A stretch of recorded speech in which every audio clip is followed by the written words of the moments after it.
Oh, yay, whatever. Yay! Yay! Hello, everyone. This is Nikki Wells of Vibrant and Divine Coaching, and I'm here with my lovely friend and fellow health coach, Deanna Deacon. Hey, girl. Hey, how's it going? It's wonderful. I have been on a family vacation at the ocean, which has been much needed relaxation. So Hey, how's it going? it's wonderful. I have been on a family vacation at the ocean, which has been, that was weird. Are you still there? I'm here. Okay, that was weird. A little technical difficulty. I love the internet. Anyway, so Deanna and I are here. We kind of started, we had an interview a few weeks ago as part of my Vibrant and Divine Women interview series. And we had an awesome conversation. We really kind of felt like it would be really cool to take the conversation to a deeper level and really spark that deeper conversation about health and wellness and all the different aspects and how it fits into not only our lives as coaches, but into the lives of our clients.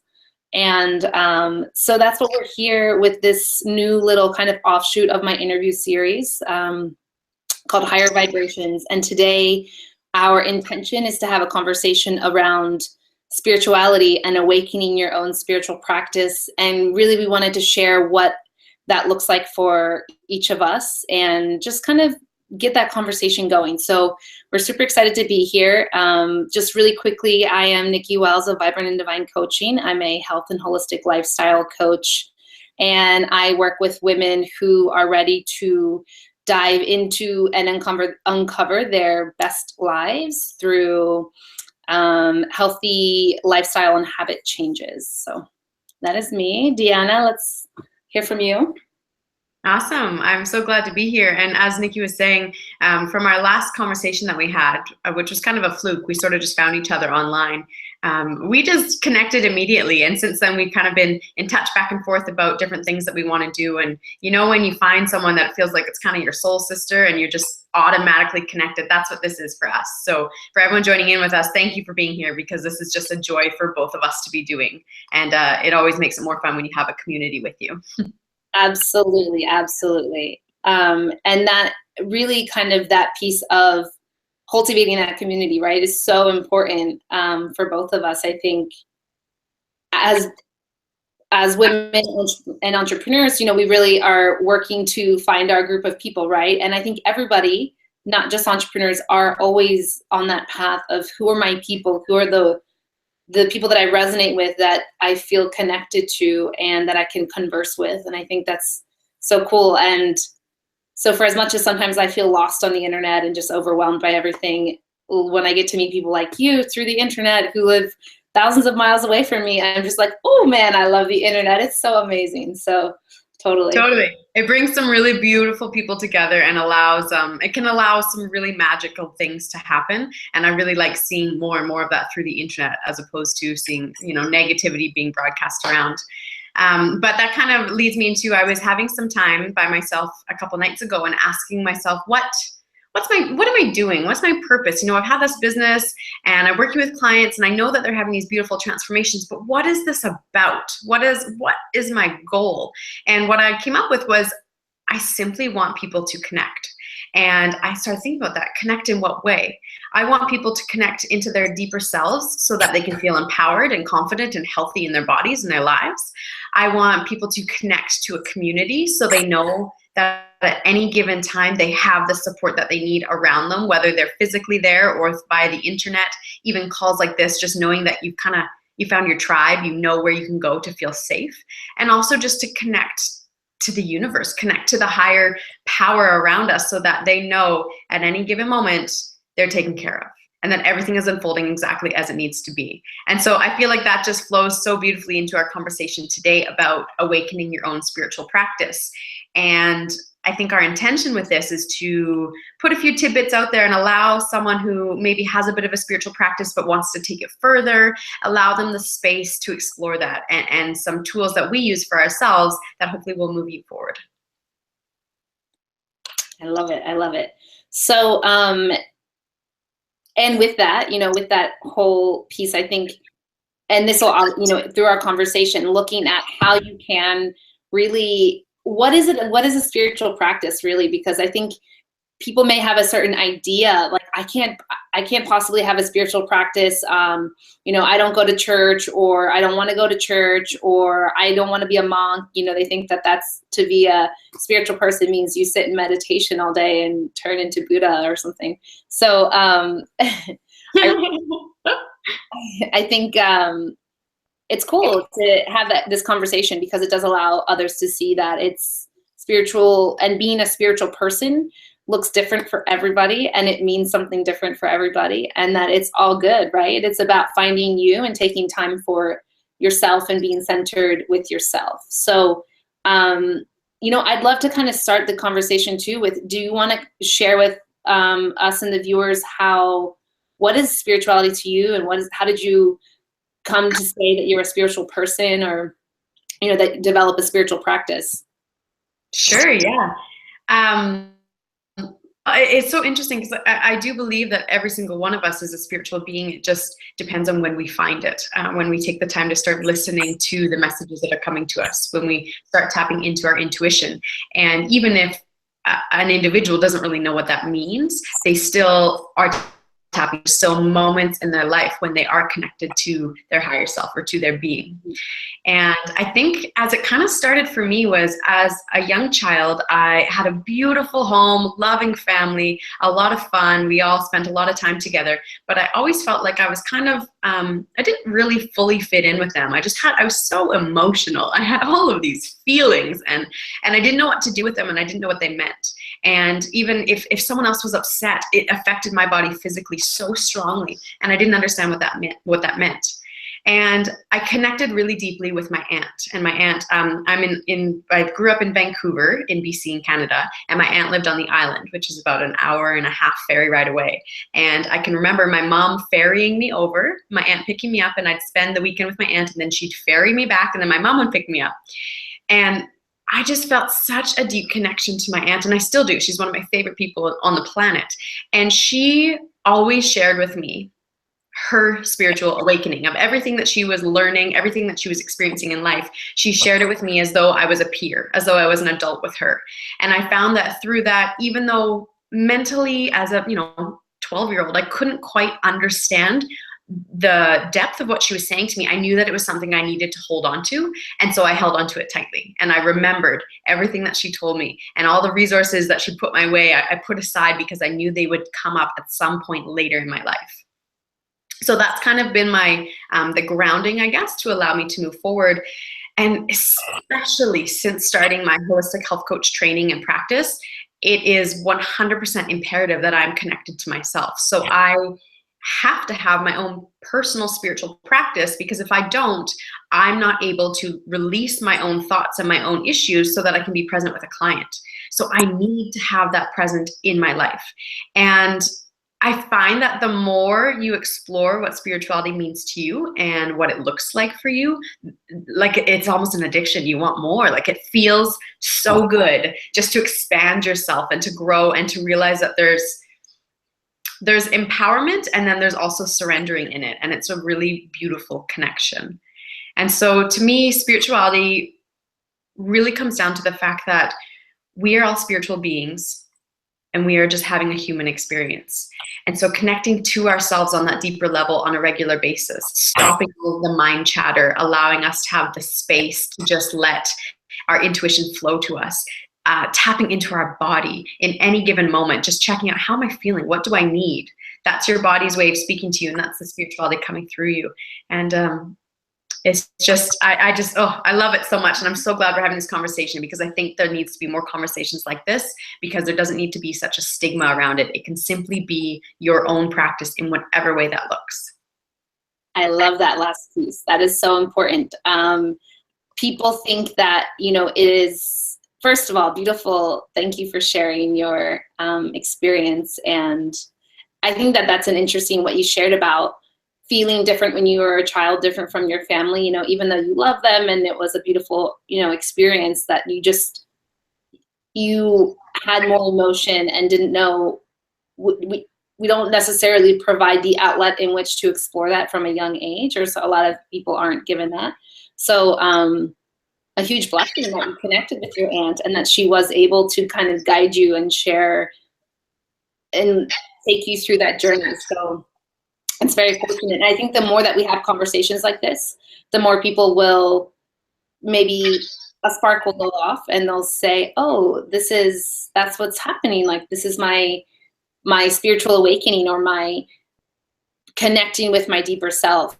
And that it doesn't have to be this complicated process of quitting your job and going and living in I don't know, in a cave somewhere or whatever.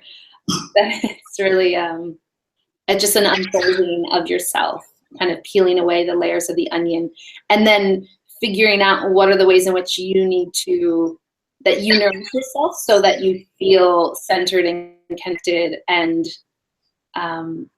clear. It's that clarity. So really enjoy that. And I think, as we dive into the conversation, we'll share more. Kind of briefly for me,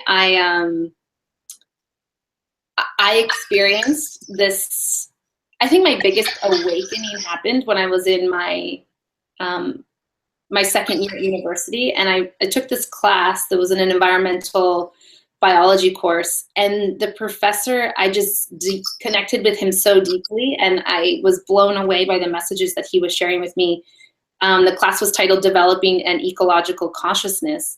And I grew up in the country on a nursery. So I was always outside and doing things in nature. So I had this innate, like it was there, but no one in my family was engaging with me in that way. And so I just kind of was, we just went on with my life. And then I took this class and I was like, wait, there's something bigger here. And my family is not religious, so I didn't have that kind of spiritual like connection to something greater. And I took this class and I was totally blown away by just how like all the pieces kind of fell into place. And I was like, there is this thing that is greater than me, this feeling, this way that I've been feeling, and all of this energy that I feel around me is something that this oneness, I think that's really what it was that developing that understanding of the oneness, the one nature of everything around us, of our surroundings and all the other beings, that we are really all the same things. So that was really my, I think my big awakening then. And ever since then, it's just been this ebb and flow of discovering what feels good and what doesn't feel good and what I need. And it's a practice, I think, is the biggest thing. That it's not something that we magically arrive at a destination of, I'm a spiritual person now and I know exactly what I need every day. It's like some days I'm like, what am I wanting? And you feel, and so I think that's an interesting piece of it too. Completely. I think that's amazing that you mentioned that, because it's so true. Just because you have a spiritual practice doesn't mean you're not a human being, and a human being does have emotions and goes through experiences with other human beings, or just different feelings that come up and your reactions to them, and all of these programmed situations from your past where you just naturally flow in that direction. And I think the spirituality component of it is that practice of moving you forward, so that more often than not, you respond in a way that you choose to. You respond in a way that is you being a better person and working from your higher self, as opposed to sitting down in the emotion or sitting down in the anger or wherever it is that you are. Just allowing yourself more space to be open and to connect deeper to individuals. But like you said, it's a practice. There's no completion. You're not one day just done. It's just constant. And it's beautiful though, because you can feel yourself growing. And I mean, for anyone who goes to yoga class, it's similar. Like one day suddenly you can just do a pose that you couldn't do before. And it's not necessarily that you set that as a goal. It's just that you've continued to strive and move forward. And then one day you go, oh, I feel really proud of myself. That feels really great. And so that's that place that you want to be. And it pushes you to want to explore it further. And it's the same thing with spirituality. You just get to continue exploring. How wonderful. Absolutely. And it's this exploration and this uncovering of of all these different aspects of yourself, and you're discovering those aspects of yourself through different modalities or through different activities. You know, one thing I kind of, in thinking about our conversation today, you know, I love to cook, and cooking for me is something that I put into the category of my spiritual practice, because it's like this time where I am in my zone, I'm in my element, and I'm moving fluidly, you know, doing something that I love. And that may, for some people, may not seem like a spiritual thing, but it is for me, and it feels that way. And it feels almost like sometimes when I'm really in the groove of it, it's like a moving meditation, you know, and it's just me by myself, and all the chatter that goes on in my brain, you know, just kind of goes shoo,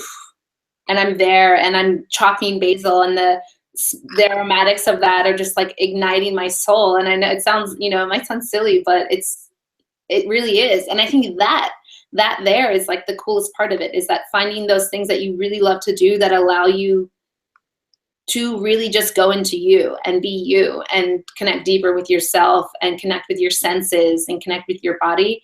And those are the things that really like ignite that part of you, you know. It doesn't have to be this this regimented thing. For some people that works, you know, and I, you know, work on my meditative practice and work on, you know, building that and meditating longer and all of those things. That's great, but there's other, you can do it in other ways, and I think that's the coolest thing about it. I agree. I just want to say, hey, April, I see that you're in the chat box. Welcome. I'm glad you're joining us. And also, Nikki, I just had a conversation kind of right along those lines last night. I had a little group in my living room when we were talking about something completely different from spirituality, and then the whole conversation drifted into this area. And one of the questions was, how do I know if I'm meditating right? You know, I don't think that I can just shut off all of my thoughts. And then there was this beautiful discussion that happened between everyone of, well, meditation is different for everyone. There's lots of different techniques to it. And I think one of the problems that we have, or the complications, not necessarily a problem, in the Western world, is that we don't really understand what it is, but we see it as something that we're supposed to conquer, something that we're supposed to do, something on our to-do list, basically. And when that happens, it becomes, well, am I meditating right? Well, am I meditating for as long as so-and-so? Well, is my meditation making me this better person? Is my life changing? And I don't think that's what it really comes down to.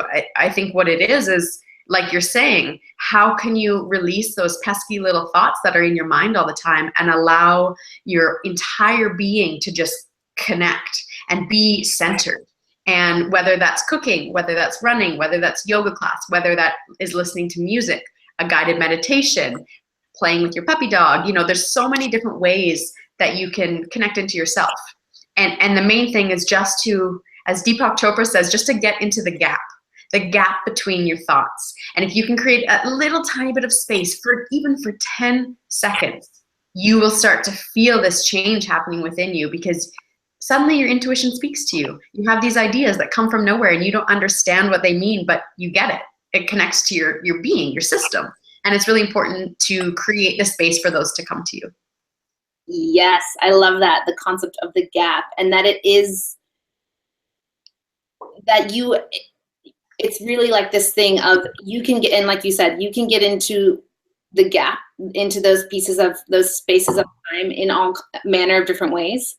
And that, again, like I love to stress this with my clients, and when I have conversations with other people, is that it isn't this thing that has to happen a certain way. Like, that's the biggest, if from our conversation, one of the biggest takeaways that I would want people to share, to go with, is that you're developing a spiritual practice doesn't have to be one way or the other. It's what works for you, what allows you to just experience that feeling of calmness, that feeling of connection, that feeling of,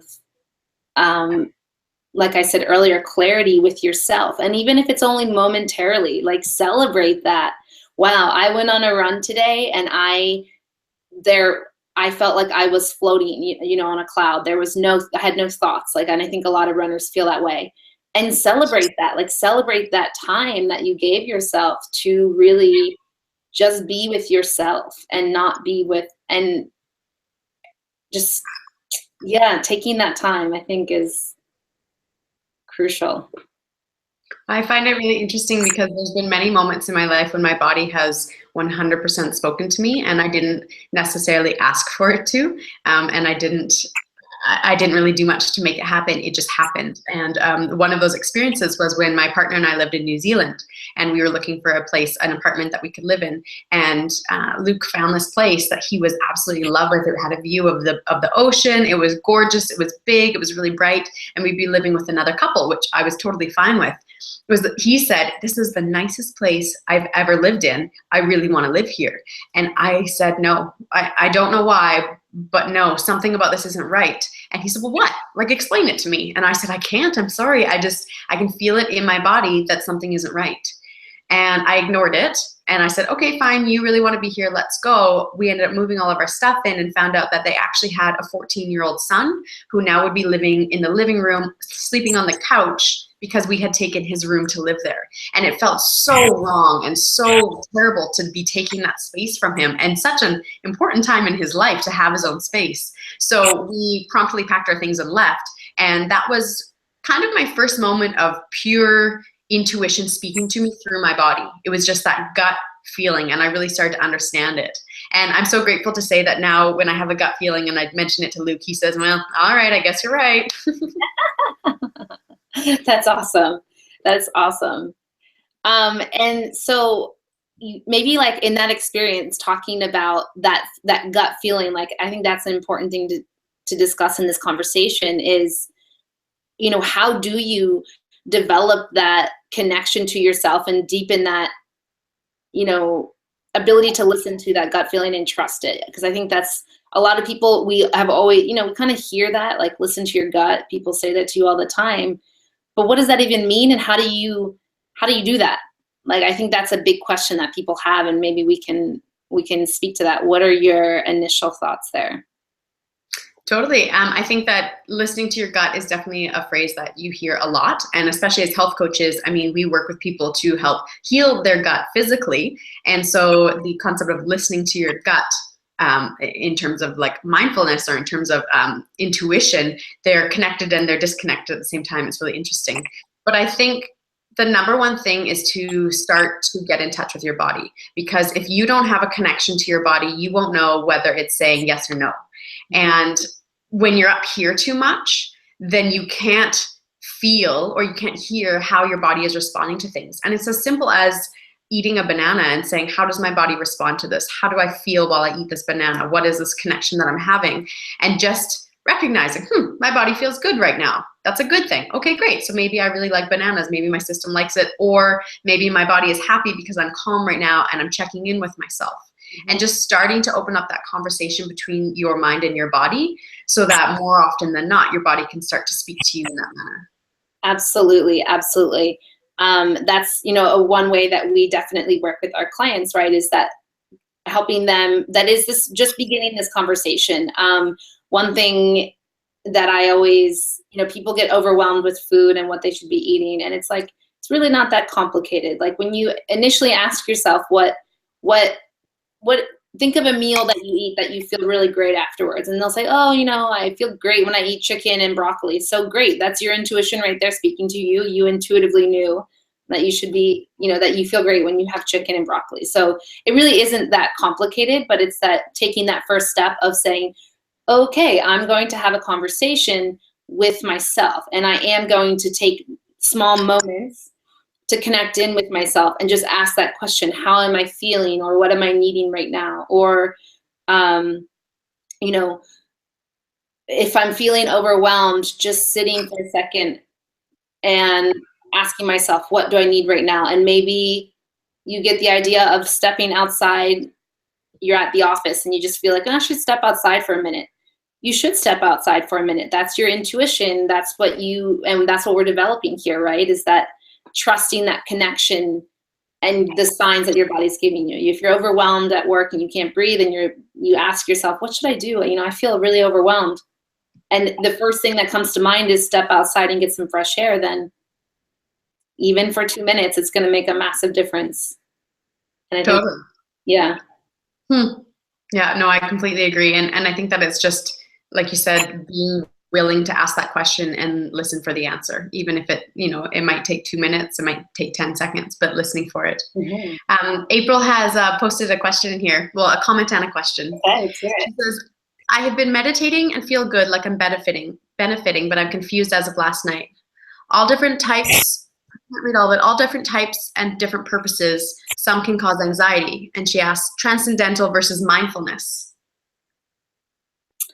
Thoughts on that one for you? Yeah, so I think for me, what's coming up there is that if, again, like we talked about, it's this kind of uncovering of what's working for you. And if you're in a place in your life and you're trying to practice and it's just not feeling great, then that's okay. Like, it's not one thing over the other is better. Then maybe if you have a practice that doesn't feel good for you right now, then step back from it, and you may very quickly find something else, or you'll get the clarity as to what, you know, what was not working for you there. I think for me, for an example, with different yoga practices and trying different studios and different styles of yoga, you know, sometimes people will, I really love hot yoga and I really go to hot yoga, but then, you know what, like at this certain time in my cycle, I think I'd rather go to yin. Like, I don't want that intense sweat and movement, you know, I just want to rejuvenate. So it's kind of like, again, what we were just talking about. It's,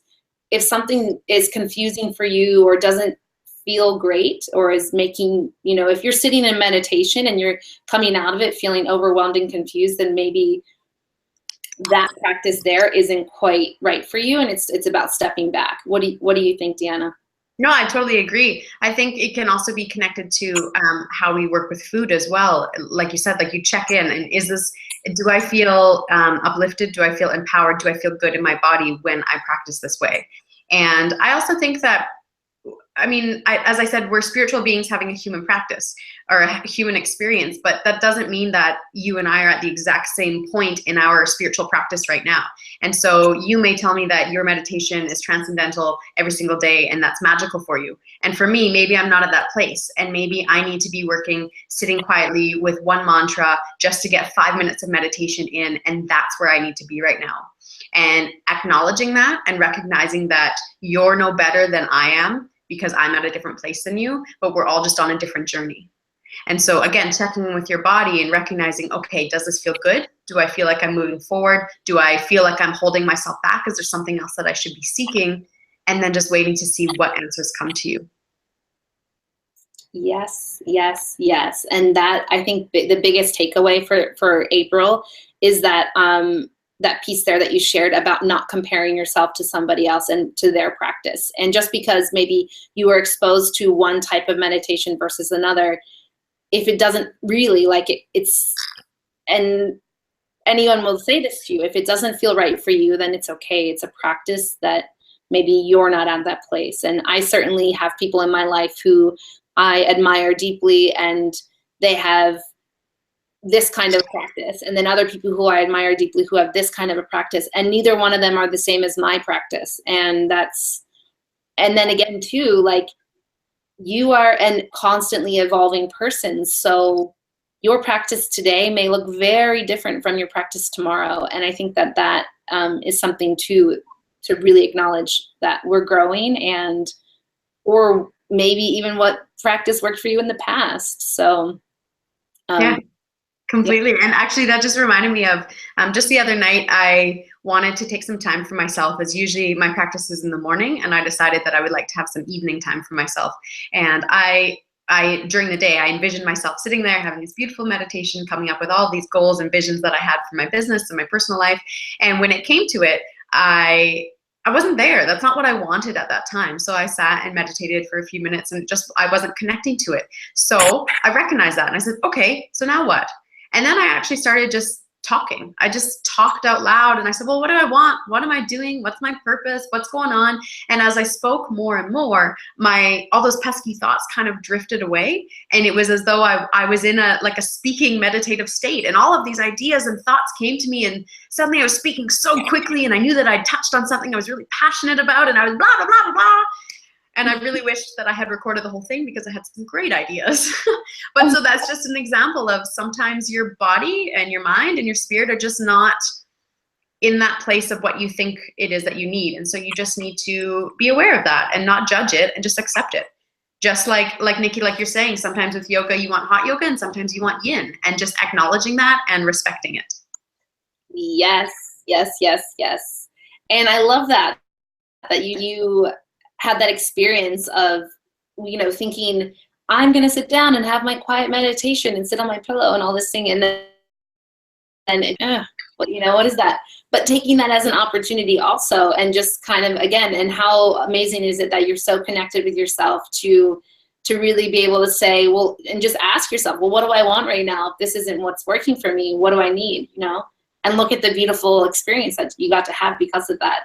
And that totally happens to me. Sometimes I'm like, oh yeah, I'm gonna go sit down for my meditation. It just happened yesterday or the day before, and I sat down and I wasn't there, you know, and it's okay. I don't have to get upset. I ended up journaling and doing my angel cards, and that was great. And I felt great about it, you know? So it's this,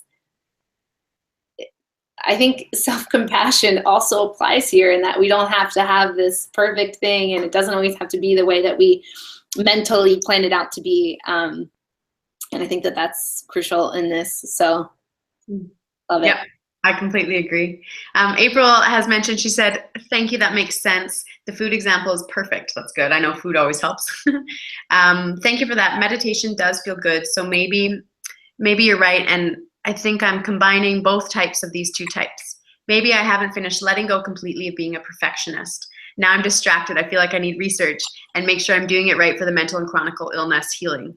So I think that's a huge part right there. If you feel like there's any piece of you that is bringing out your personality of perfectionism into your meditation practice or your spirituality practice, or even just your quiet practice yourself, acknowledge it, thank it for being there, as it's there for a reason. It served you in the past, and just let it know that in this current moment, it no longer serves me, and it's okay for you to go away. I'm okay now. I can move forward with something new, and acknowledging that where you are right now is exactly where you need to be.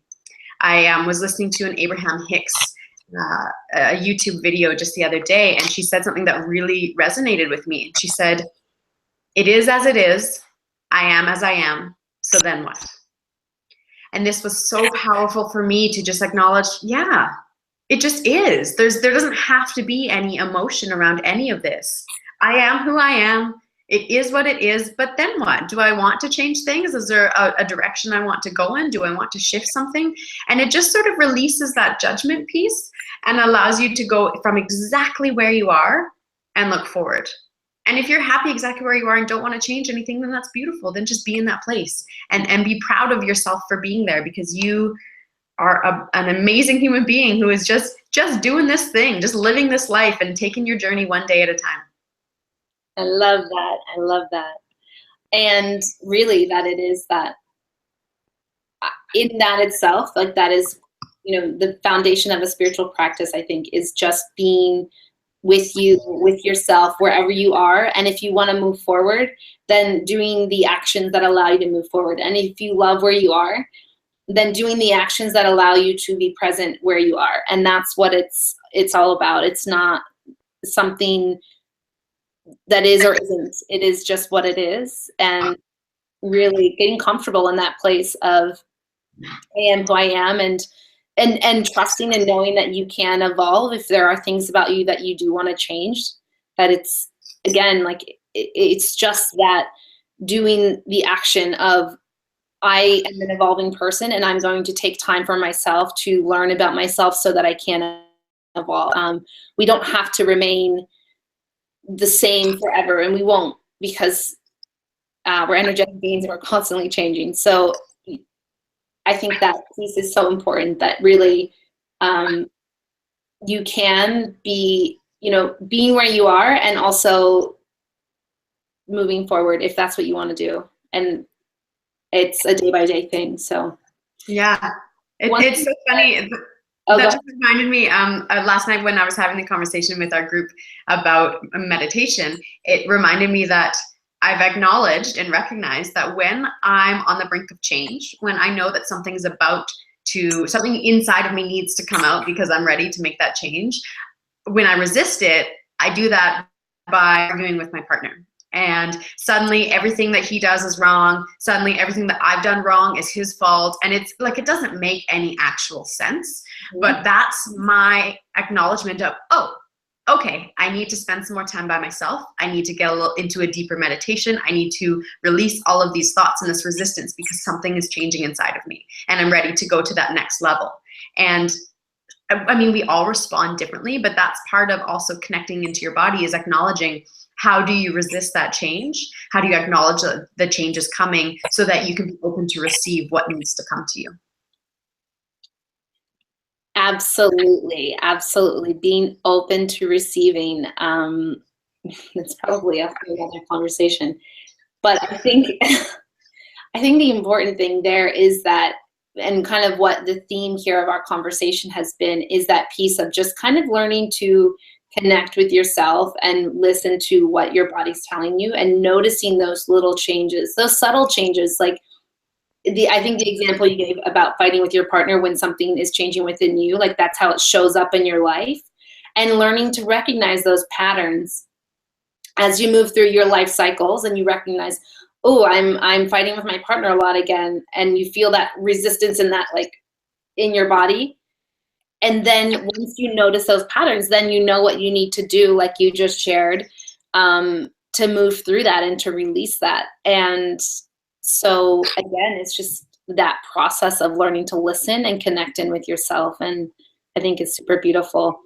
One thing I kind of wanted to share also, you know, we keep using this word spirituality and spiritual practice, and that's what you and I call it. And I think it's so important to acknowledge that you don't have to call it a spiritual practice, or you don't have to say I'm a spiritual person. You can say, I take quiet time for myself every day. And, you know, it doesn't have to have a name.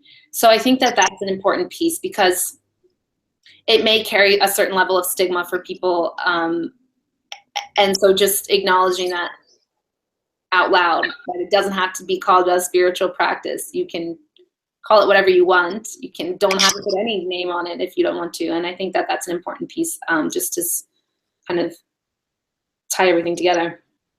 Yep, I think that is a super important piece, and I'm really glad that you mentioned that. And I, as you mentioned earlier, I grew up the same as you, where my family didn't have a specific religion that we lived with and that we belonged to. And I think that's an important part, is for a lot of people, their religion obviously is that spiritual connection.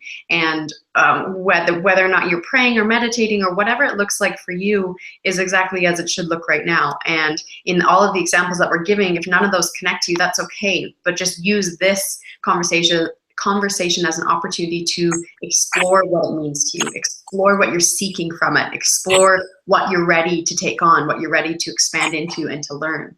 And I think what it comes down to is whatever it is that you do, whether you call it something or you're aware of it or not, as long as you are striving to always be a better person in whatever way that looks for you. Whether being a better person means having more time to yourself so that you can be more patient with people in your life, or it means spending more time socially because you have this vibrant energy that people want to be around and it helps lift them up, or, you know, having more time to put into your business because you know that your business is supporting your community, or whatever it is, just acknowledging that you are taking time to move yourself forward, to evolve and to grow and to be a better human being. I think that's the bottom line. That's what it comes down to.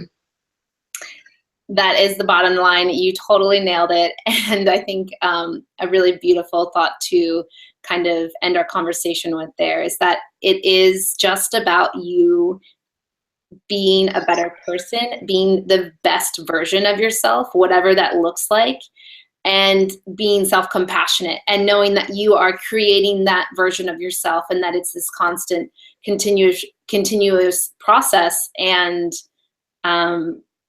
there will be all kinds of things along the way that come into your path, but that it all goes together in the end. So I think really beautiful piece there. Do you have any other thoughts that you want to share for as we kind of close out our conversation, Deanna? Or well, I just thought maybe should we share one or two things, like physical things that we do individually in our own spiritual practice, just in case someone needs some sort of idea of what to try today. Yes, I was thinking the same thing. So, you know, some of the things that I do in my spiritual practice, I've mentioned a few, but I do love to meditate, even if I only find 5 minutes. And for me, that looks just like sitting quietly. Sometimes I use a guided meditation that I find on YouTube. There's tons of them out there. So you can just type in 5-minute guided meditation on YouTube and you'll find tons of awesome videos. So it's a really great place to start. And don't feel discouraged if you do only think you can sit for 5 minutes or 2 minutes. It's a beautiful place. So that's something that I really do love to do. I also do some angel card reading. So I buy angel card decks on Amazon or at the bookstore. Doreen Virtue is a very well-known reader, so you can check her out. And I love her decks.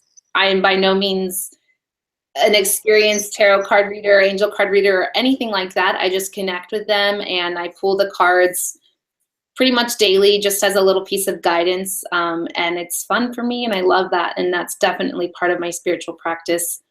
And then I think one other piece for me is just being outside in nature and taking quiet time and like leaving my phone behind and just walking, sitting in the sun, that kind of thing. Like that feels to me like a spiritual practice and connecting in with my deeper self. I think those are a couple. I mentioned cooking. I also really do, one other thing I do love is Palo Santo, which you can burn kind of as like a smudging kind of thing. And it's just a really great scent that ignites a lot of good energy for me. So that's my little practice. What about you? Awesome.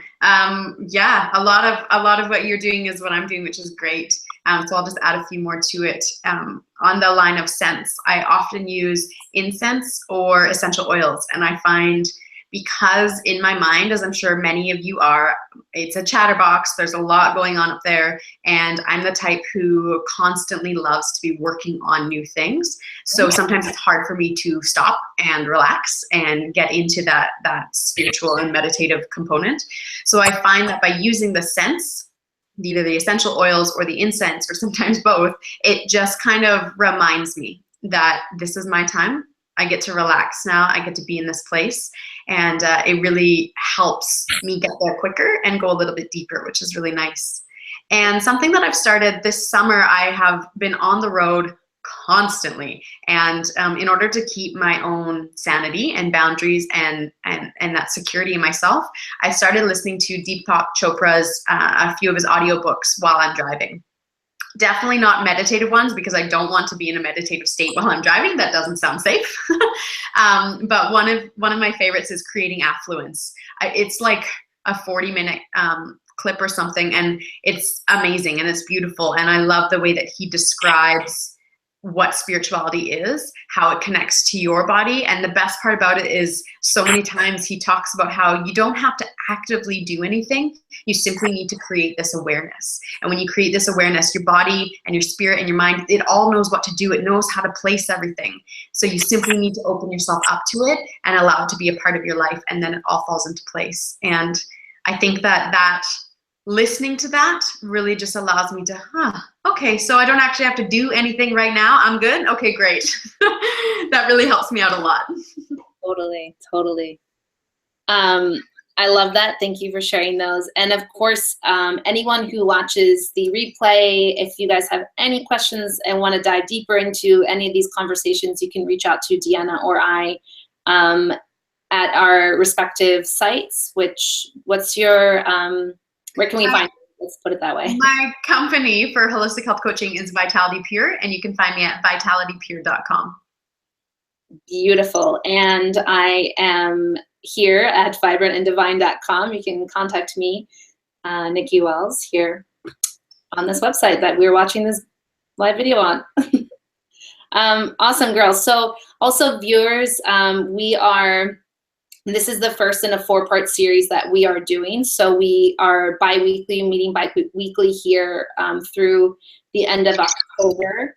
And we will be meeting not next Friday, 2 Fridays from now, Friday, September 23rd, October 7th, and October 21st at this same time. So you can join us again. We love these conversations, and we hope that you, as a viewer, if you're enjoying, will share out with your friends and family and loved ones, really, because our intention is just to get people talking and to provide a service to people so that they feel, they can get some of their questions answered about these different topics, and just start a conversation. So as always, it's been lovely.